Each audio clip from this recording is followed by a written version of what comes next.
just confirm? Yes. All right. Yeah. Thank you. All right. Sure. So now let's continue. So this is the last part of acceptance. Okay. We will discuss the time and mode of acceptance.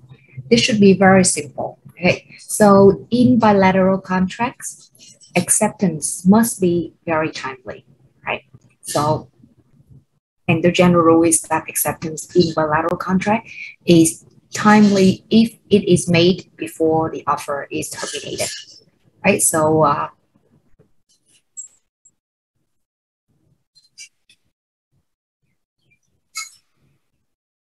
let's look at the time and the mode how to send your acceptance.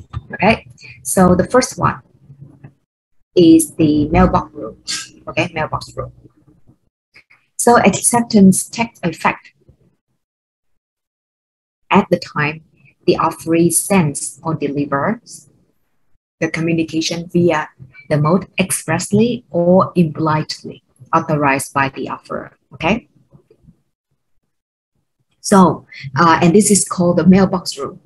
Under this rule, it means what? Under this rule, the authorized mode of communication, if the authorized mode of communication is the mail, then the acceptance becomes valid when it is actually dispatched. Okay, it means that it plays under the control of the postal service, not when it is received by the offerer.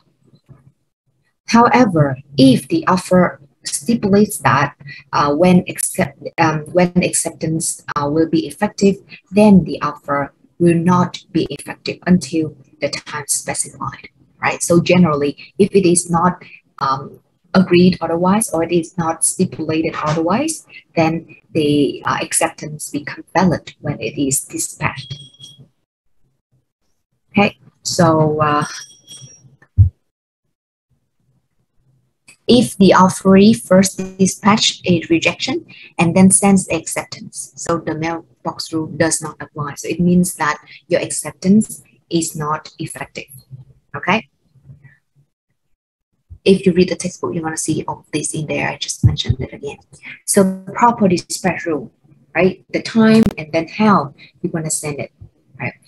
The means of communicating acceptance can be expressly authorized by the offerer or implied authorized by the facts and the circumstances of the situations. Right. For example, they're gonna say the restatement second of contract section 30 say that by any medium reasonable in the circumstances, unless the offer specifies the means of acceptance. So when an offerer specifies how acceptance should be made, for example, like by DHL, by overnight delivery, by whatever way it is, right? By Grab, right? So express authorization is set to exist. Therefore, the contract is not formed unless the offeree uses that specified mode of acceptance. Moreover, both offerer and offeree are bound in the contract the moment this means of acceptance is actually employed. Okay, so let's look at an example. A, right? A is a company, offers to sell 10 smartphones to a phone store, right? In the offer state that the phone store B, right? Let's say B. A is the company. B is the phone store. Okay, so B must accept the offer via DHL, overnight delivery. Okay, so the question is if B sent the acceptance using UPS, which is another carrier, overnight too. So do you think that the acceptance is effective and a binding contract is formed?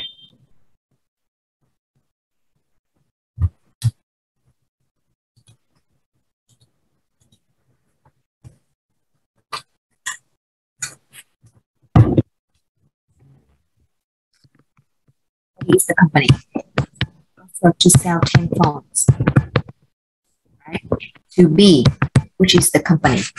is a phone store, okay? And in the offer, they say that it must the offer B must accept the offer via FedEx, okay? Overnight delivery, right? However, B say that send back the acceptance using UPS, right? Overnight delivery too. So do you think in this case the acceptance is valid and a binding contract is formed?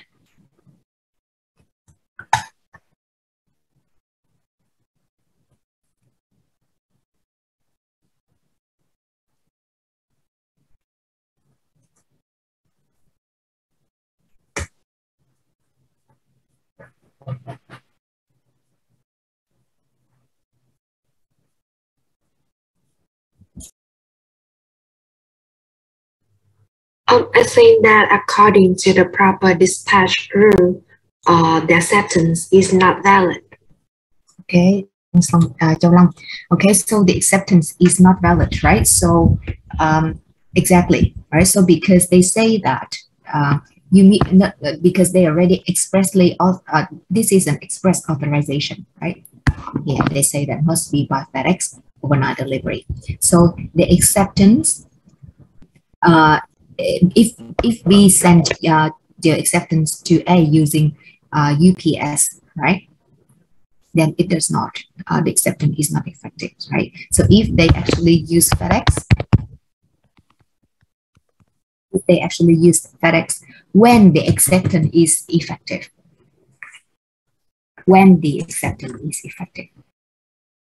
which moment?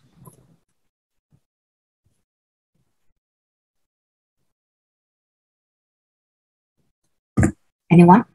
Which moment that the acceptance becomes effective?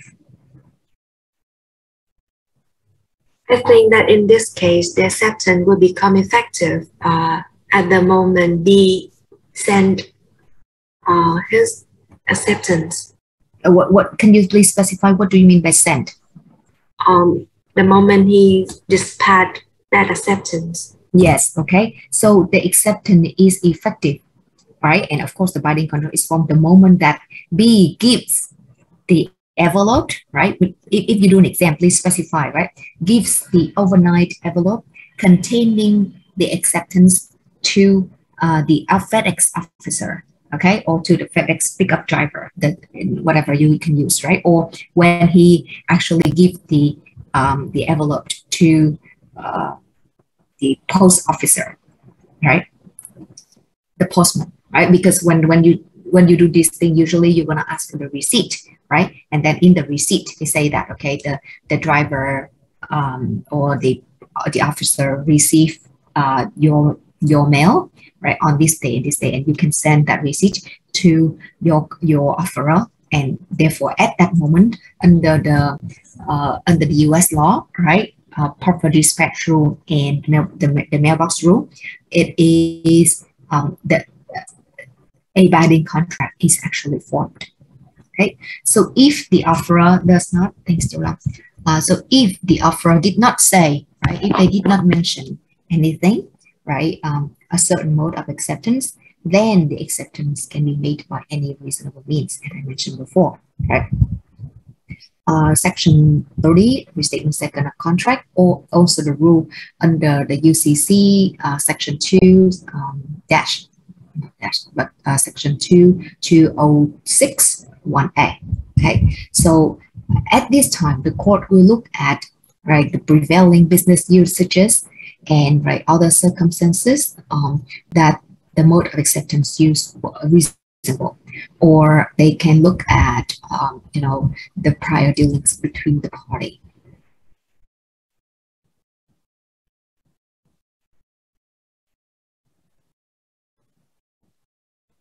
And usually, if you made, right, if it is reasonable to accept that the offer choose the means that is faster than the offerer choice of means, right? For example, if the offer is made by the normal mail, right, then it could be reasonable to accept the offer via like priority, even you pay more or express. Okay. by faster method, like for example, to sign a scanned documents and send it as attachment via email or using overnight delivery. Okay. So usually the court will look at those situations, right, to decide whether it is considered as reasonable. Okay. Right. So here, this is what I say, right? Express authorization and in-light authorization. This is just a summary of offer and acceptance. You can have a look at that. The slide is available on e-learning. Okay, so you feel free to have a look at it again. Now, last to review what you study. Now look at let's look at some examples. Okay, this one I will put you guys will be in group again, and instead of answering like usual, please write them down. Okay, I will create a response on e-learning, and then you will just post on that. Okay, I will create a forum on the e-learning one. Okay, so there are two scenarios that we will look at together. Okay, the first one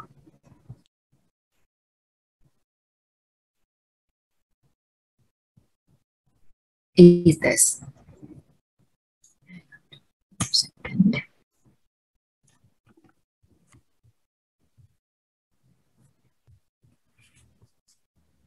There's a casino, right?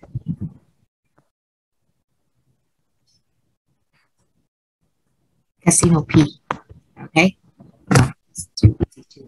Casino M, right? B is a player there, okay? And why B was gambling at Casino B, right?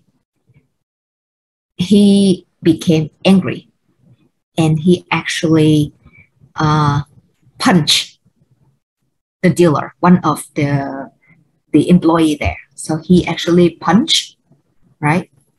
He hit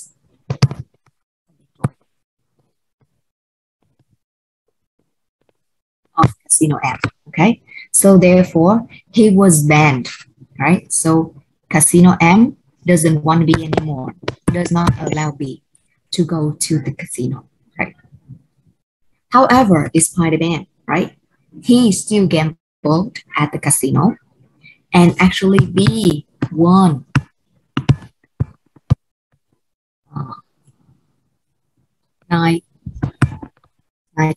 9,000 US dollar. So when he tried to collect his money, the casino refused to pay. And B actually filed a lawsuit against Casino M for breach of a contract because he said that he had accepted the casino's offer to gamble. Right. So the question is, right? So the question is there a valid contract between B and casino M? Or in other words, can B collect the money from M?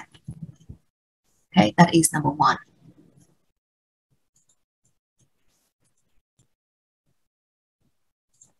Okay, that's number one.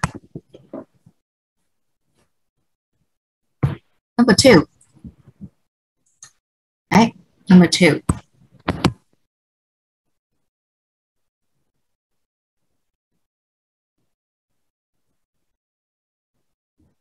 A company, right, offers to hire R to replace M, okay?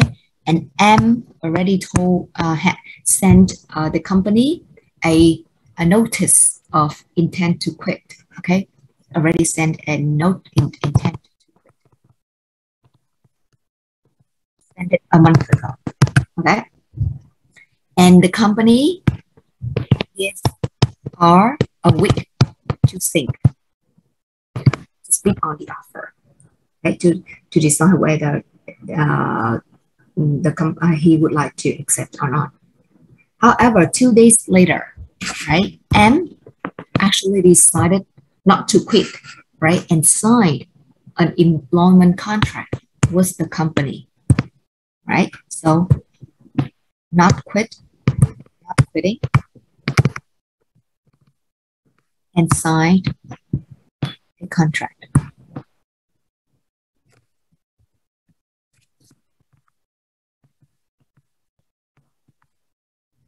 Signing a contract, all right? And then later on, after this, the next day, M actually told her about that. I say, hey, I already signed a new contract, so I'm not quitting again. And after that, R immediately, okay, faxed a letter of acceptance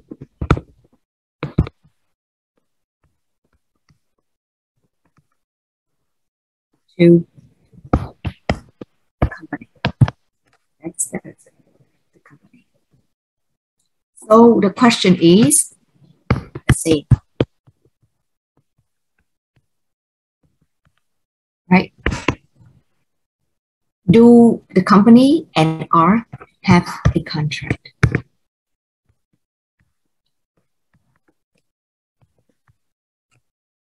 Okay, and any question, everyone?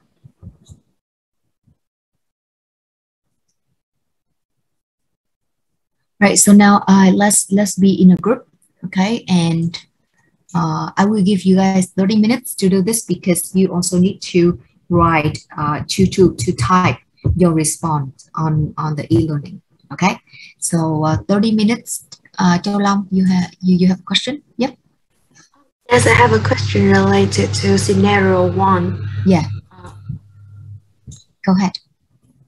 B won $9,000 before he hit the employee or when? After. Oh, after. Yes. Okay. So let me, so everything I put here is in the time order, okay? Okay, I understand. Order. Yep. All right. So thank you, Miss. Yes, no worries. So after B hit the employee, so he was banned from the casino, right? And then after that, he still, right, despite the ban, he still gambled at the casino, right? Okay. Any other questions? Otherwise, I will put you guys in 3 groups. Maybe okay. Maybe I just put four rooms, and then you can choose which one, and you can choose your own partners, okay? And you have 30 minutes. I will send you the link of the forum that later on you can put your answers on. And please just say in the answer that you put, that you entered, that you actually, how can I say? Just don't give me the link of the Google Doc or something, okay? Just type the answer into the forum box, and then also include the name of your of the people who are working on the cases with you guys, okay? So if, for example, you have 5 people in the rooms but only 3 people work, then you just need to put 3, okay? So I will put 3 rooms, okay? And then you guys will have 30 minutes for 2 examples, right?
Okay, so now let's look at answers.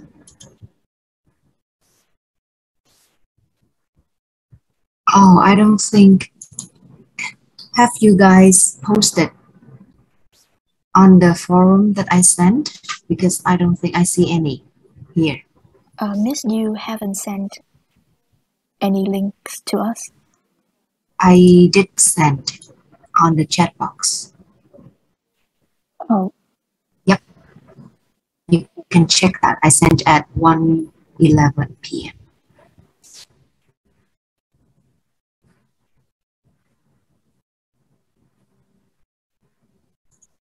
Or otherwise, you can just go to your e-learning under discussions and you're going to see March 3rd, 2022. And then you can just respond to that. Did you guys see it?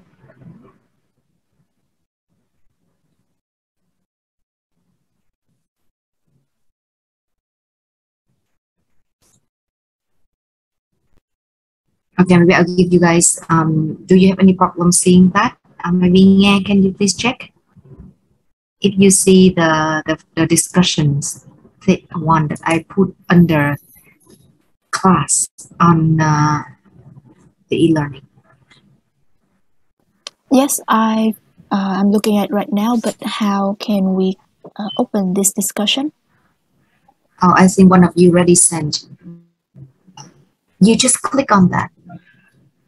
And then I think they will let you, maybe you can ask Hoàng Yến. Hoàng Yến can post, Hoàng Yến just, right? Yến, can you please share with the class how to post the response on the discussion, please?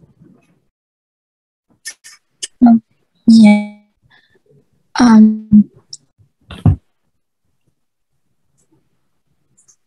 Mọi người vào phần discussion đó, ở học ở dưới cái link Zoom đó. Xong rồi mọi người bấm vào ngày tháng, ngày 3 tháng 3 2022.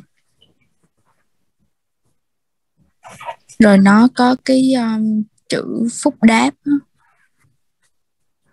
Mọi người bấm vào là nó sẽ có cái chỗ để mọi người viết reply. Okay, thank you.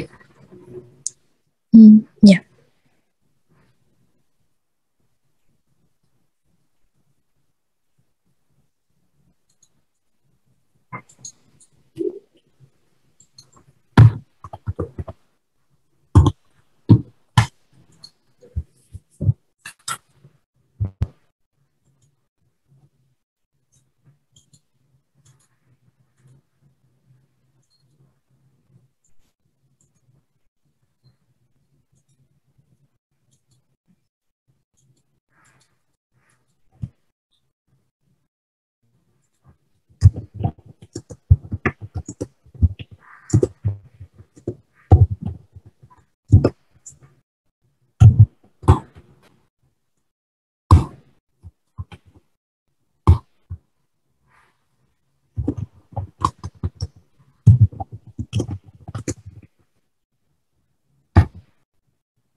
Okay, I'll give you guys another 5 minutes to complete that. And if you already posted the answer, then maybe please prepare and for some questions for me and maybe for other groups of your class. Okay.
Okay, so let's see.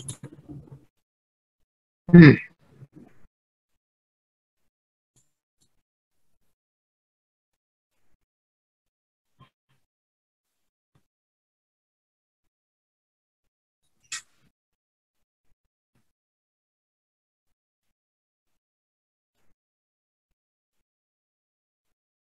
Mhm.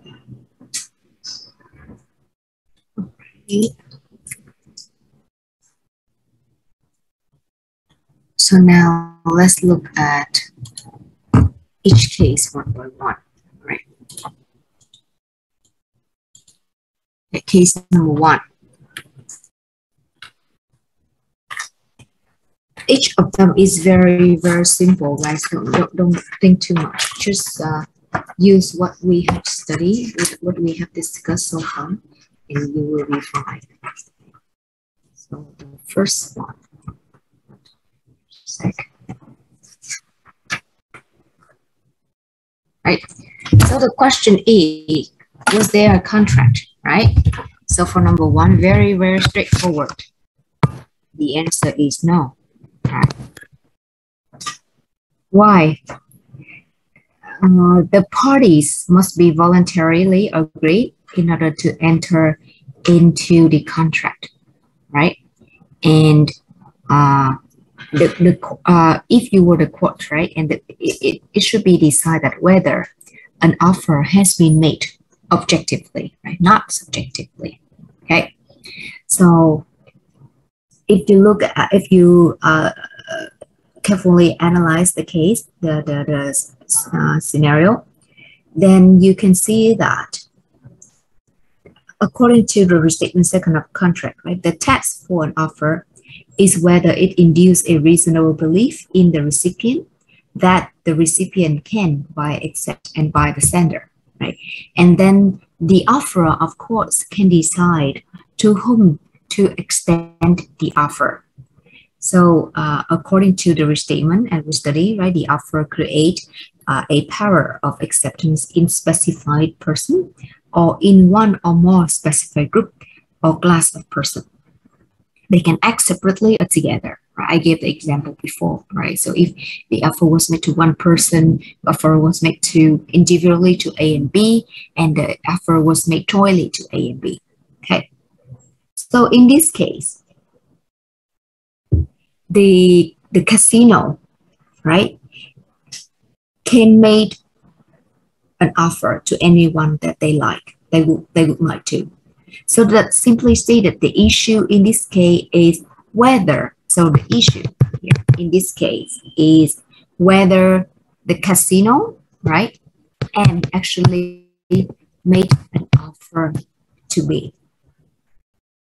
Because of course, casino M has the ability to determine who, right, they can let into their casino or not, right? Because the casino is theirs. So therefore, in this case, right, B was banned for life from the casino, right? And does not want B anymore, right? And does not want B anymore.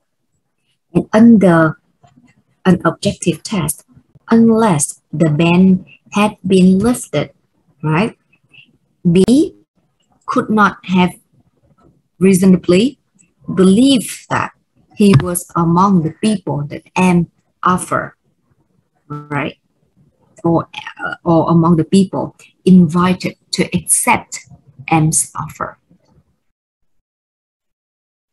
Right, so therefore, since there was no offer at the beginning, because B was already banned by M, right, to go to this casino, there was no offer at the beginning. So therefore, there was the act of B gamble does not consider acceptance. So the A contract was not formed in this case. Okay, so this is scenario one. Okay. Scenario two. Scenario two is about which concept, guy? Which one that they trying to test us in this case? we study a lot of things so far, right? So which one that they try to test us? Which concept? Can anyone point out which concept that they try to test us in this case? We need to know what they are testing so we know the rules to apply, right? Similarly, the question is there a contract between the company and R, right? Is there a contract between the company and R? The answer is no, right? Because this one actually tests us the revocation, right? Whether we remember what does it mean by revocation. So a revocation, if you remember, as we stated before, right? A revocation of a bilateral contract, where this case is a bilateral contract, is what? Anyone remember? Revocation, please.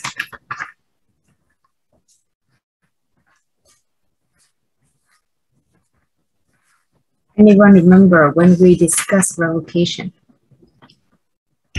What is a revocation in a bilateral contract?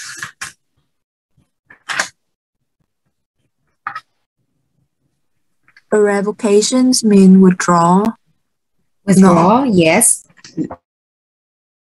And can you please specify a little bit more?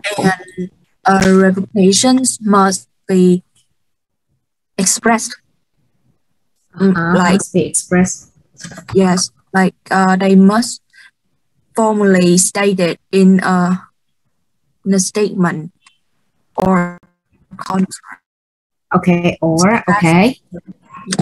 All right, thank you. So according to form, the revocation must be expressly stated in the contract. Okay, anyone else, please? Any other thoughts? I went over this one a few times.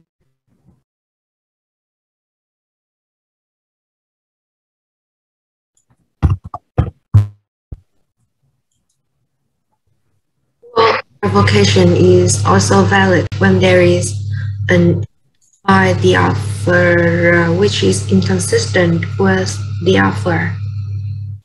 I'm sorry, something inconsistent. Can you repeat that? Yes, the act of the offer that is inconsistent with the offer. Yep. So can you clarify that? Good point. Yes, you hit the right point. Yes, and please.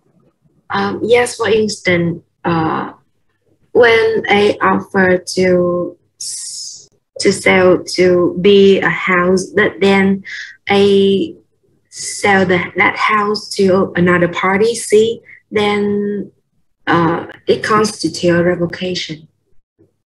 Good, thank you. Yes.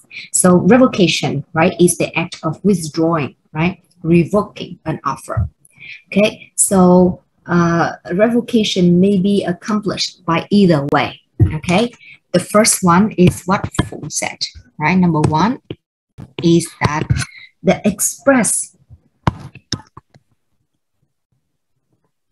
repudiation of the offer. Okay.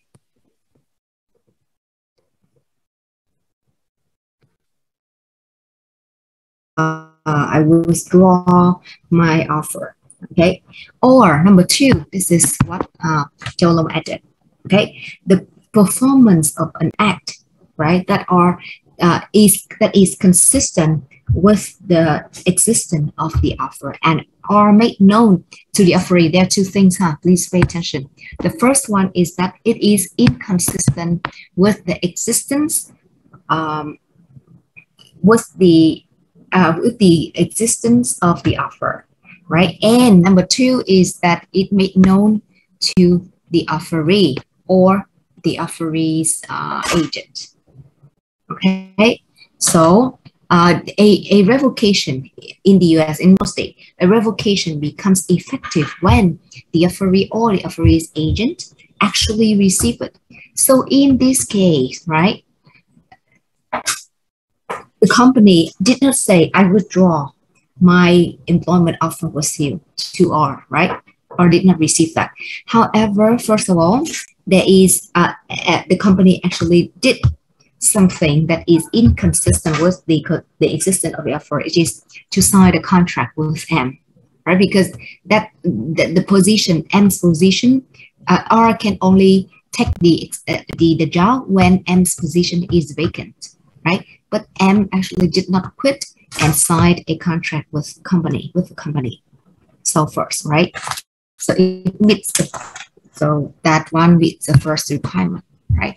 So inconsistent with the existence of the offer. And second, right, M told R, right, about the contract, right? So the and that one is made known to the offeree directly. Okay, so therefore a revocation already becomes effective, right? So the act that and it become effective when R actually receive it, right? So after the revocation is made known to R and becomes effective when R received the information. However, R sent the formal acceptance letter to the company after the revocation becomes effective.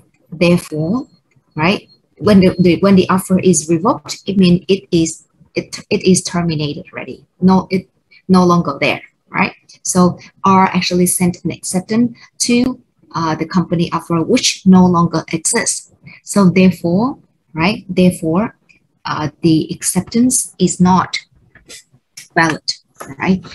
Not is not valid, but the acceptance does not constitute the contract, okay, because the offer was no longer there, right? So that is very, very long explanation. But if you need to do it in the exam, or if you need to do it to your client or your boss later on, you just need to say, my question is, right, was there a contract between the company and R? So you just say no. Revocation of an offer may be implied, but the conduct is consistent with the offer and are made known to the offeree. So when the company hire M, right, and R learned of the hiring by M, the offer was actually revoked and the acceptance was too late, right? There was no, the offer was no longer exist. So the acceptance cannot construe the acceptance of A does not form the contract. Okay, is it clear, everyone? So when you write an exam to me, right, you just need to be very brief and straightforward. When I explain to you, it looks very wordy, right, very long and complicated. But when you write, right, you just need to go straightforward and answer the point. But make sure to, how can I say, to have a very good support of your statement. All right. So, any questions so far? Yes, no, maybe. Okay, no. Oh, yeah, yes. Yes, Miss, I have a question, but before answer questioning that one, can you please scan through our answer? Yeah, sure. Because for the first scenario, we have different answer to the question. Okay.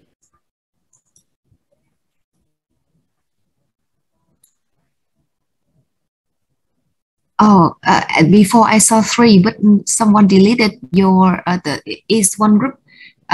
Did one group just delete the response? So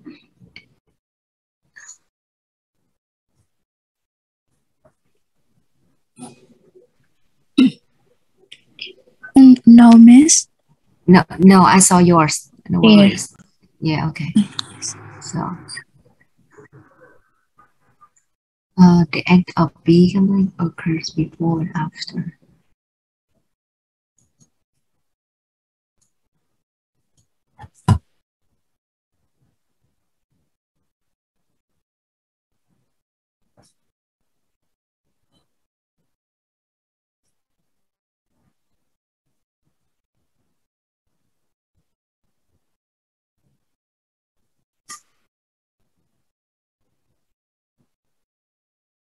Okay, Nga, can you please just explain so it's faster because I'm a little bit confused with the writing.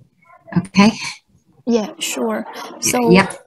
for the first scenario, we have the answer that the contract, no, there is a contract between casino M and B. So to conclude that B can collect the money because we base on two arguments. The first one is prior dealings. So B gamble at the casino M before and after being banned by Casino M. So, Yep. despite the fact that Casino M said that Casino would ban B, but actually B still can operate. I'm sorry, still can play at the casino. That's prior dealings. The second one is Casino M plays a role of the offeree, while B is an offerer. So B takes the gamble at casino and win 9K dollars. That contributes to the profit of the casino M. So after the banning was announced, Casino M has the chance to reject B from the casino, stopping B from joining any further activities. But Casino M still let B did the gambling and still collect the profit from the gambling. I'm sorry, gambling activity. Yeah. So we base on two arguments saying that in the case Casino M was silence, and that silence indicate acceptance of entering into a contract. So the contract, so there's a contract between B and Casino M, and B can collect the money. All right, thank you. Sorry. Sure. Thanks, Nghe. So, how do you guys have any comments on Nhe's group rationale?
Anyone, do you have any comments, or what do you think of the response?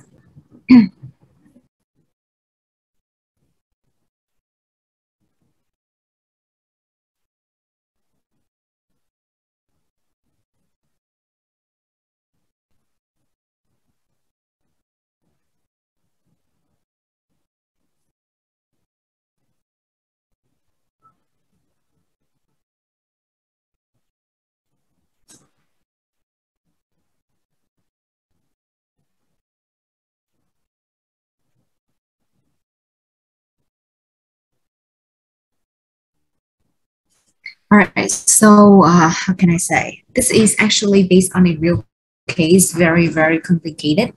But of course, the fact that you guys were provided is were simplified, right? So of course there are different scenarios. So let me see. Okay, according to the group, right? So saying that first of all is prior dealings. So when you say prior dealings, which principle that you would like to apply here? Nghe? Is it like silence? And silence mean acceptance because of prior dealings? Yes. Okay. All right. So this is, if you look at the silent slide, right? This is bullet point number 3, I think, right? If I'm not mistaken. Right. So prior dealings, it means that they were silent before, so they were silent now, and it shows that it is actually an acceptance, right? And so Nghe think that, I mean, the group thinks that B in this case is actually an offerer and M is actually an offeree. I'm not really sure about this rationale. Can you please specify a little bit why not M is an offeree, offerer? When I say that M is an offerer, I mean that how can I say, we the players offer for you to play the game, and you accept that offer by playing the game, and you actually won. That is what I'm looking at. So you're looking at from the other side. Can you please explain a little bit? Yes, sure. So I think this one is quite similar to the contract between the supermarket and a customer. So, or an advertisement is like Casino M just opens an invitation to join the contract. And when, for example, B or another person came into the place, the area, the building, and say, well, I offer the casino to join the contract with me. So B will be the offerer and M will be the offeree. Okay, I see. Okay, so your is like you think that it is like an advertisement, right? A supermarket, an advertisement one. Okay, good. And what do you guys think of this? Very good point.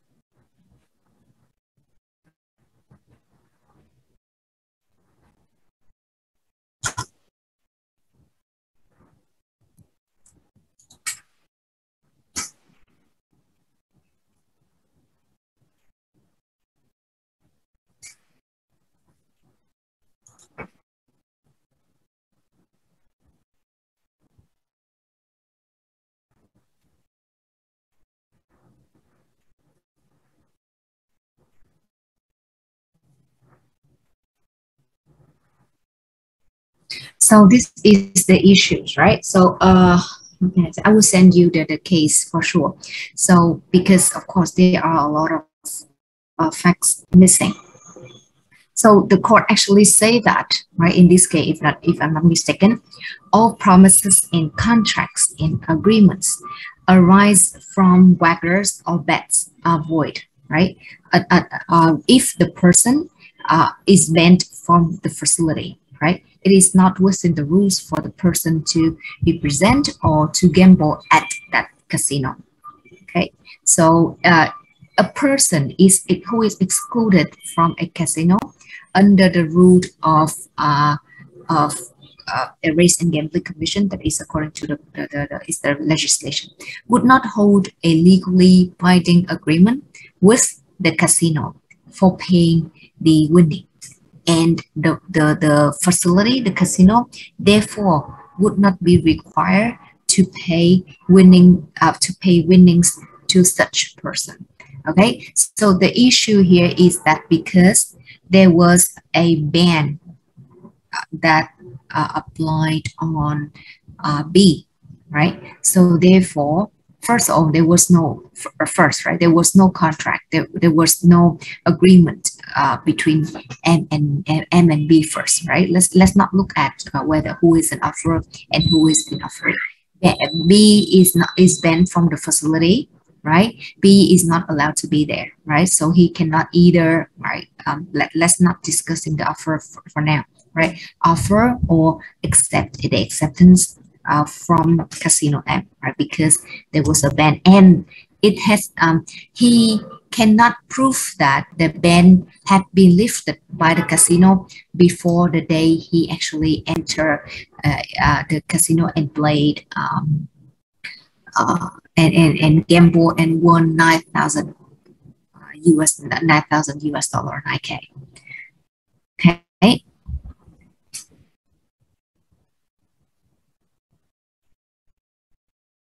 And the court here actually find that M would not be required to pay winnings to a person involuntarily excluded from the casino, right? And actually this had a lot of rounds to review this. So in short, right, the first one is that they say if you are banned from the facility, right, you are not allowed to be there. And of course, if you want to make it like two scenarios, like the first one is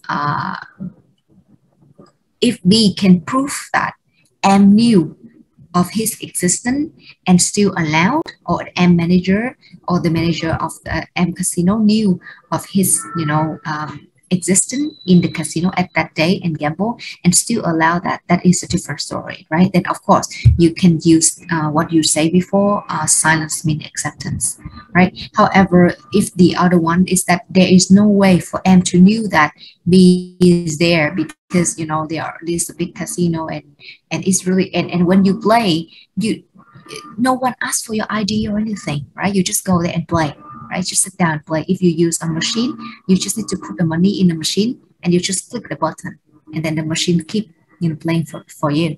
So there is no way that M knew of B's identity when he entered the casino, because there are a lot of people in and out every day.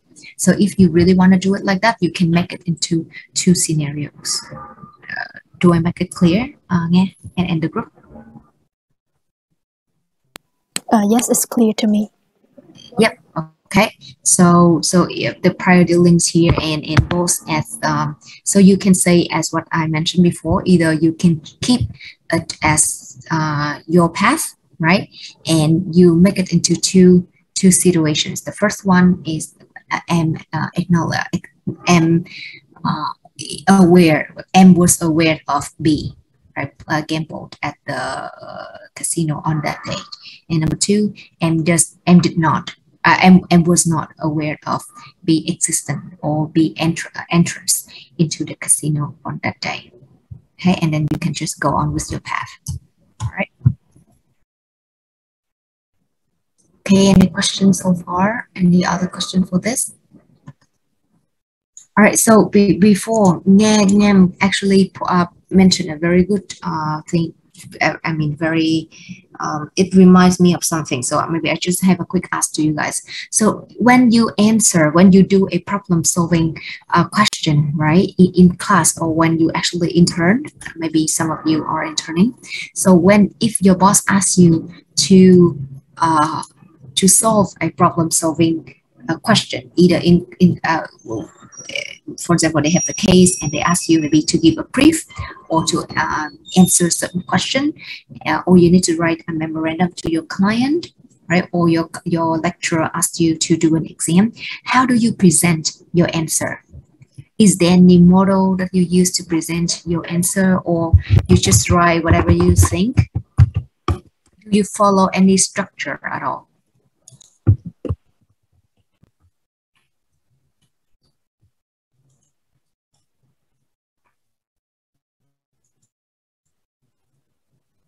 Is there any specific structure that you follow in order to and to give a organized and structured answer?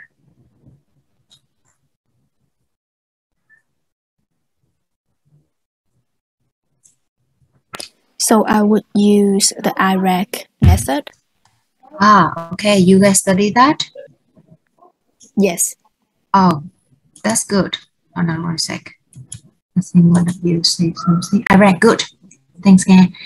So good. So, how come you guys study that? And no mind. Okay. So, Nghe, could you please, or anyone else, fine.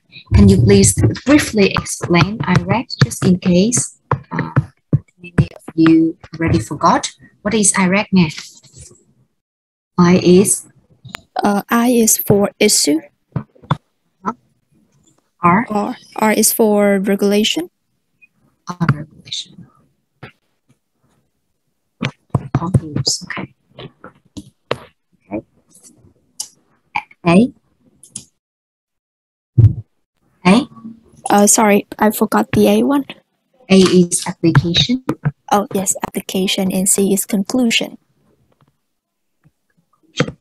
Right. So very good. So this is the suggested. I'm not saying this is the best. I'm just saying this is the suggested. There are other, like red. Right. There are many available out there, but this is the simple one that I could recommend to you guys. But then later on, of course, you can choose whatever suitable for you. Right. And so when you are asked to solve a legal problem, this is a suggested structure. You don't write a whole essay, right? You just need like a paragraph to answer everything very briefly and straightforward, right? So issue, what is issue specifically? Nghe?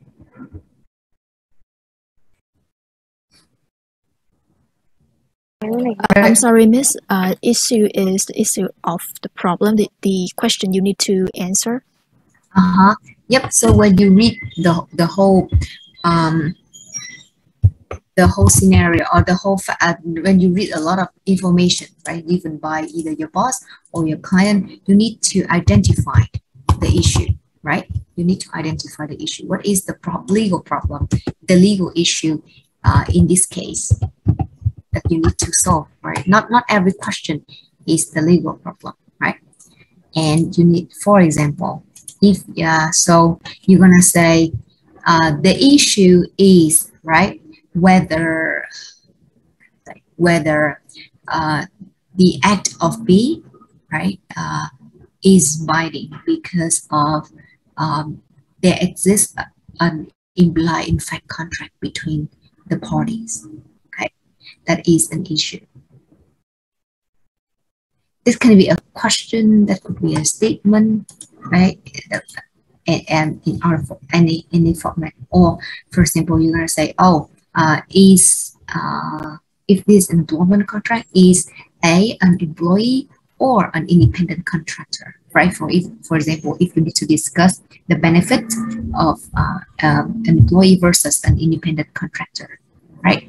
So that is, you identified it, and then you need to state an issue in your response in an email, in an essay, in an exam, or later on when you actually work. R, right? It is regulations, right? So you're gonna look at the legal principles, right? And from there, the legal rules that apply. The legal rules gonna consist of what, everyone? When we talk about legal rules, what are we looking for? What are we talking about? What do legal rules consist of?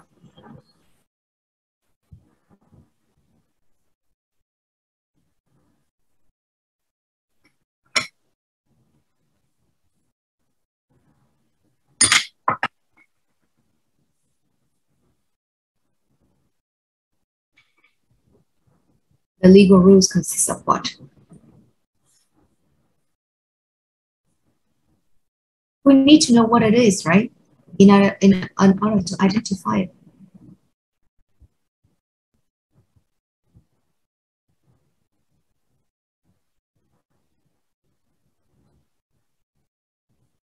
Yeah. Oh, yes. Can you hear me? Yep. So the regulation or the rules, we can look it up in the code of the system of Yep. that country. Okay. Anywhere else?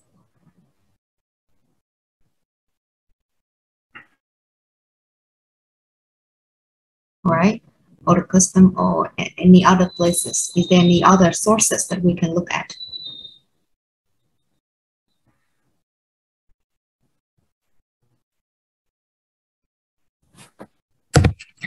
So there are two sources, right? We call the primary sources of law and the Secondary. secondary, right? So the primary sources of law is what Nga said, right? Legislation or cases, right? Case law, precedent, right? So for secondary sources, we have a lot, like legal dictionaries, right? Textbooks, right? Commentaries relevant to specific area of law, right? So these are the sources that you want to look at to identify the legal rules that can apply to this specific legal issues that you are working on. Okay, so for example, right, if we need to look at whether A is an employee or an independent contractor, maybe we can look at the first step to understand the relevant legal principle, right? We can open dictionary or we can look at the law, right, to see what is the definition of an employee or of an independent contractor, right? Is there any test, any identify any factor test, right? In any case law, right? So maybe, and then later on, maybe we can say in one sentence like the current test, right, or the current definition for determine whether a worker is an employee or an independent contract is according to the employment law. The employment code, right? Or is the multi-factor test confirmed by whatever case law it is?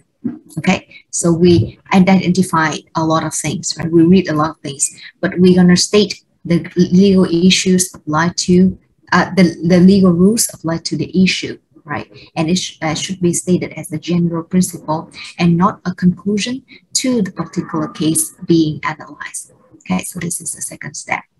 Application, as the name itself, right? The name suggested that you're gonna apply the rules to the problem, right? You're gonna apply the rules to the problem. This should be the most important and the longest part of the answer.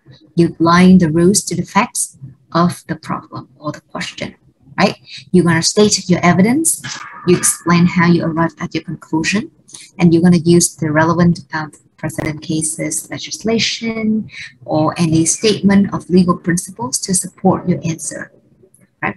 And of course, I'm very open to different, how can I say, different answers, right? There's not only one answer, as long as you can support your arguments well with evidence on cases, or legislation, or the statement of legal principles. That are like you can say, okay, according to the legal, according to, you can say, revocation, right? According to the legal principle of the revocation of bilateral contract, this is and that. Okay, so or if you want to see whether something is an implied in fact case or contract, then you can look at the requirement that needs to be met, right, in order for a court to decide that it is an implied law contract. We discussed that before as well. Okay, and then you're gonna have you're gonna state that the application in your in your response. Okay, and the last one is the conclusion, right? It's a conclusion. So it's your answer. And usually there's no 100% right? The process of legal reasoning that actually leads to your conclusion.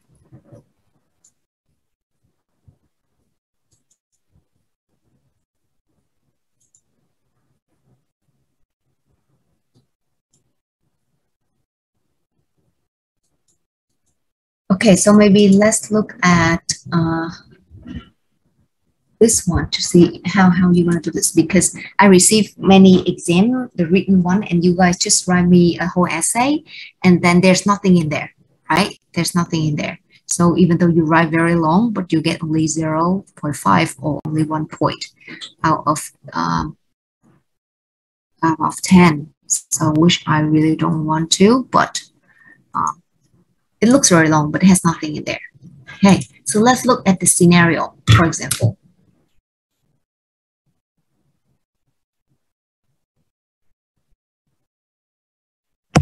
Okay, P follows the Instagram of D. Okay, she's a very popular on social media. And on 25th of January 2020, okay, P saw a post by D with the caption that, right, limited time only, please join me in celebrating the launch of a book. Okay, maybe contract law. D is actually a lawyer, very famous lawyer, right? A contract law book. And they access the digital version for free, and you can complete the questionnaire before the midday to win, right? One lunch, one meeting with D, the lawyer, right? And the link information is in the bio. You know, you use Instagram, so you know that, right? Right, and P actually opened the magazine on her mobile, began reading, right? But got interrupted by some relative who dropped by unexpectedly, and she tried to do it after dinner, and she received an error message on her screen, right? She then noticed later on at 8 p.m. right, that D actually updated on the Instagram stories, and thank you for the overwhelming support, right? And our server clash, we sadly closed the competition as of now, right? And P was very upset because she believed that she still had a few hours to finish scrolling through all the pages, right? By midnight, right? So in this case, and then by 8 p.m., D already say that the competition closed, okay?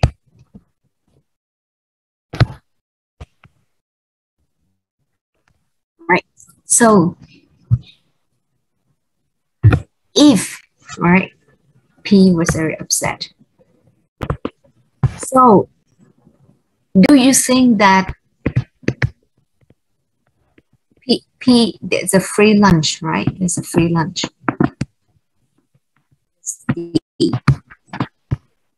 Right. So do you think that B can claim the free lunch with D successfully? Right. My question is that. So what is the issue? What is the issue?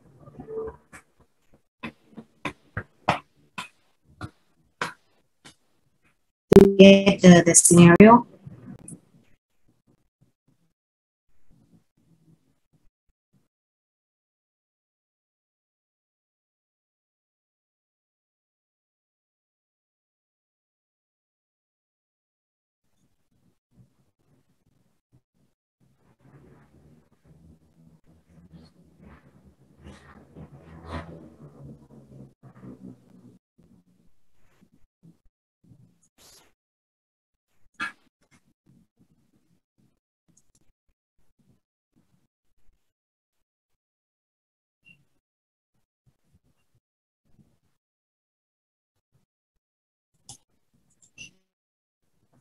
What is the issue here, everyone?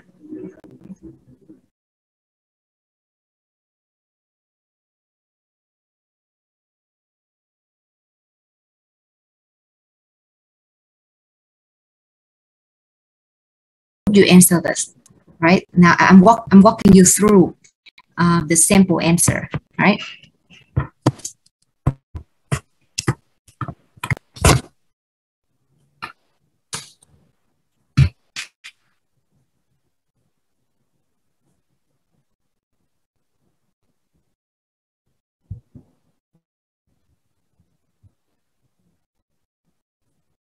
What do you guys think?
So someone answered whether revocation of the offer is valid or not.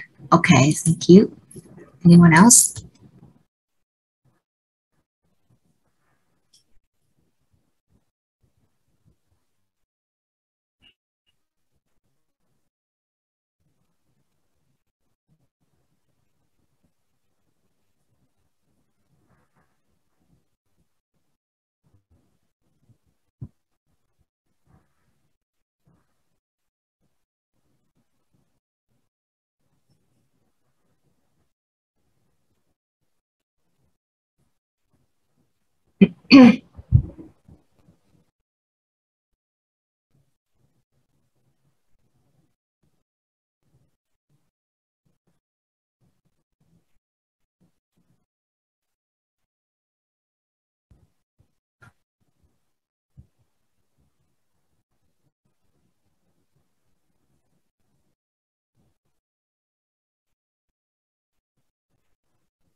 Okay, so the issue here is very simple, right? It is whether is there a valid agreement was formed between P and D. Okay.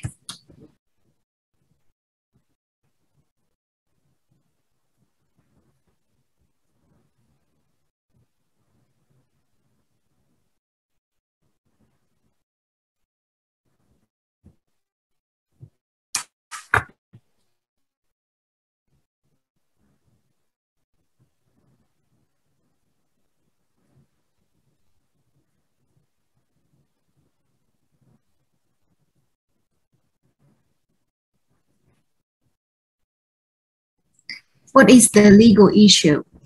What is the rule? I'm sorry. What is the rules?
Right, so if we up the rule, right, the traditional approach could be in order to establish the agreement, right, there should be an offer and acceptance, right? And offer is determined, and there is actually a lot of famous case, right? So if you look at, you guys have to study that. So an offer is determined, can be determined objectively, and for unilateral contracts, acceptance occurs by the offeree's performance, right? We already studied this many times, okay? And this is actually a rules. Application, how can we apply this one? How can we apply this one? All right, so how about I give you, let's have a break for 15 minutes. Let's be back at 3. During that, you can think of this one, how to apply and conclude this case, okay? So let's have a 15 minutes break, guys. We will get back at 3. You can spend more time to think of this as well.